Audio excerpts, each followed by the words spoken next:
श्री स्वामी समर्थ. नमस्ते सर्वांना. कसे आहात तुम्ही सर्वजण? मजेत ना? तर काल जेजुरीवरून जाऊन आले आणि आज म्हटलं काहीच काम करायचं नाही, थोडा आराम करायचा. पण नंतर लक्षात आले की जेजुरीवरून जाऊन आले तर गण हे घातलेच पाहिजे. गण म्हणजे जेजुरीवरून जाऊन आले की 4-5 छोट्यांली मुलं वगैरे जीव घालतात, त्यांना गण म्हणतात. तर पहा, आज कंटाळा बाजूला सारून म्हटलं लगेच गण वगैरे जीव घालावे आणि पटकन आपल्या पुरणपोळीच्या स्वयंपाकाला लागावं. तर पहा, घरामध्ये खूप पसारा होता, तर पसारा जरा इग्नोर वगैरे केला आणि आधी म्हटलं स्वयंपाक वगैरे करून मुलं जीव घालावी. जय मल्ला, हर हर महादेव, चिंतामण मोरया, भैरवाच्या नावाने चांग बरे.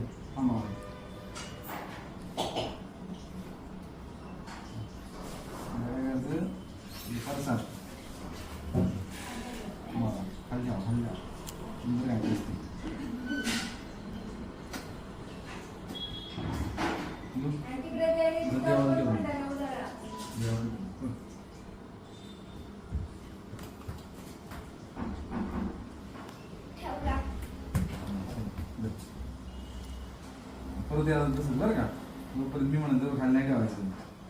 सदानंदाचा येळकोट येळकोट, काळूबाईच्या नावाने चांगले, भैरवाच्या नावाने चांगले, सदानंदाचा येळकोट, राशींच्या नावाने चांगले.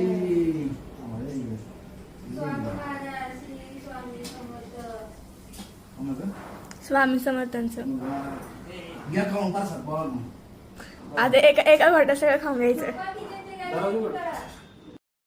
पुरणपोळीचा स्वयंपाक वगैरे केला आणि पटकन मुलांनी आणि त्यांनी तळी भरून घेतली. तरी पहा, जेजुरीवरून आलं की तळी भरलीच पाहिजे. तर पहिल्यांदा तळी वगैरे भरली आणि नंतर पटकन स्वयंपाक वगैरे केला आणि 4-5 मुलं जीव घातली. तर पहा, मुलंही पटकन भेटाना, कारण की आता उन्हाळा आहे, त्याच्यामुळे बरेच मुलं गावाला गेलेत. तर 2-3 मुलंच भेटले आणि एक कुमारिका जीव घातली. तर म्हटलं तेवढं तर तेवढं, पण एक ओझं काहीतरी देवाचं कमी होते. तर पहा, पटकन गण वगैरे जीव घातले आणि त्यांना आम्ही सगळ्यांनी जेवण वगैरे केलं. तर जेवण केलं, कंटाळा आला, पण म्हटलं कंटाळा केला तरी बाकीची कामं तशीच राहतील. तर पहा, किचन ओट्यावरती एवढा पसारा होता की विचारूच नका. आणि बाकीचे काहीही कामं केले नव्हते, कारण की सकाळी उठल्या पटकन स्वयंपाकाच्या नादी लागले, त्याच्यामुळे कपडे भांडे आणि घरामध्येही पूर्ण पसारा पडलेला होता. तर म्हटलं आधी किचन ओटा वगैरे साफ करून घ्यावा, म्हणजे एक काम झालं की जरा बरं वाटते. नाहीतर किचन ओट्यावरती पसारा वगैरे ठेवला आणि येता जाता तो बघत राहिलं की कामही उरकल्यासारखं वाटत नाही आणि कंटाळाही येतो. तर म्हटलं पटकन किचन ओटा वगैरे आवरावा. आणि भांडे तर आज पहा गॅलरीतच घासणार आहे, कारण की एवढे खूप भांडे होते, तर बेसिनमध्ये काही घासायला जमणार नव्हते. आणि जाळी कुठं मांडावी आणि भांडे कुठे मांडावी हेही कळत नव्हते. तर पहा, पटकन किचन ओटा आवरला आणि पूर्ण गॅलरीमध्ये भांडेच भांडे झाले होते. तर गॅलरीमध्ये सुद्धा भांडे घासताना बसायलाही आज जमणार नव्हतं, कारण की पूर्ण गॅलरीमध्ये भांडे पसरलेले होते. तर कसे तरी वेडेवाकडे होऊन म्हटलं गॅलरीमध्येच भांडे घासावे आणि किचन ओटा छान धुवून वगैरे चकाचक करावा, म्हणजे जरा बरं वाटते. आणि नंतर मग घरं वगैरे झाडून फरच्या वगैरे तर पुसून घ्यावेच लागणार आहेत. काल जेजुरीलाही जाऊन आलो, तिथे गेल्यावरती जागरण वगैरे घातलं आणि आज लगेच आल्यावरती गण वगैरे घातले. तर पहा, देवाचं असं मोठं ओझं कमी झाल्यासारखं वाटते. तर पहा, प्रत्येक वर्षी तर काही जागरण वगैरे आणि गण वगैरे जीव घालणं होत नाही, पण यंदा मी जागरणही केलं आणि गण वगैरेही जीव घातले. दरवर्षी फक्त देवाला जातो आणि दर्शन वगैरे घेऊन येतो, तेवढंच करतो. तर पहा, यावेळेस जागरणही केलं आणि गण वगैरेही जीव घातले, तर जरा मनाला समाधान भेटल्यासारखं होते. घरी जागरण घालायला काही टाईम वगैरे भेटला नाही, तर म्हटलं आपल्या जेजुरीमध्ये जाऊनच जागरण वगैरे घालावं. तर जागरण तिथे घातलं काय आणि इथे घातलं काय, देवाचंच आहे. तर पहा, तिकडेच घातलं.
किचन ओटा तर एवढा घाण झाला होता की मला अर्धा पाऊण तास किचन ओटा साफ करण्यासाठीच गेला, कारण की कालही जेजुरीला गेले तर एडावाकडा किचन ओटा साफ केला होता आणि आज परत पुरणपोळीचा स्वयंपाक, तर पूर्ण किचन ओटा घाण झाला होता.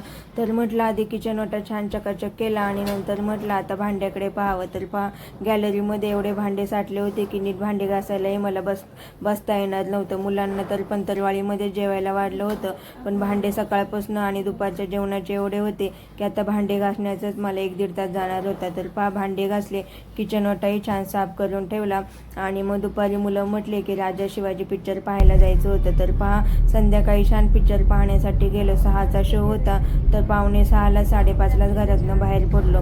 तर पिक्चर एवढा छान होता की मुलांनाही आवडला. मुलांना जे पुस्तकामध्ये वाचून व्यवस्थित कळत नाही ते एखाद्या पिक्चरमध्ये की व्हिडिओ बघून मुलांना लगेच ते लक्षात येतं.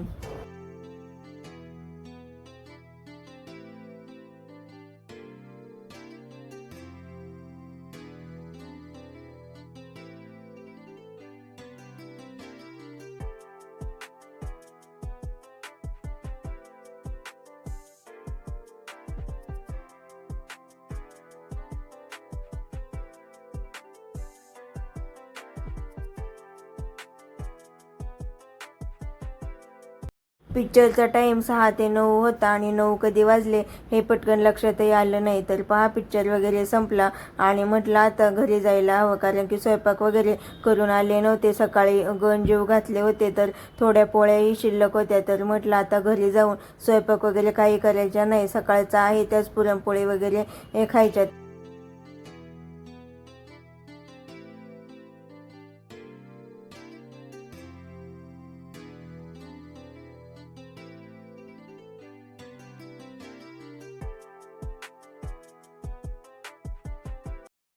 एवढे दमले होते की विचारूच नका, पण मुलांना पिक्चर पाहायचा होता आणि म्हटलं मुलांच्या बरोबर आपलाही पिक्चर पाहणं होईल. तर पिक्चरही पाहून झाला. तर हा होता माझा आजचा डेली व्लॉग. जर तुम्हाला माझे डेली व्लॉग आवडत असतील तर चॅनेलला नक्की सबस्क्राईब करा आणि व्हिडिओला कमेंट आणि लाईक करायला विसरू नका. तर पुन्हा भेटूया उद्याच्या नवीन व्लॉगमध्ये.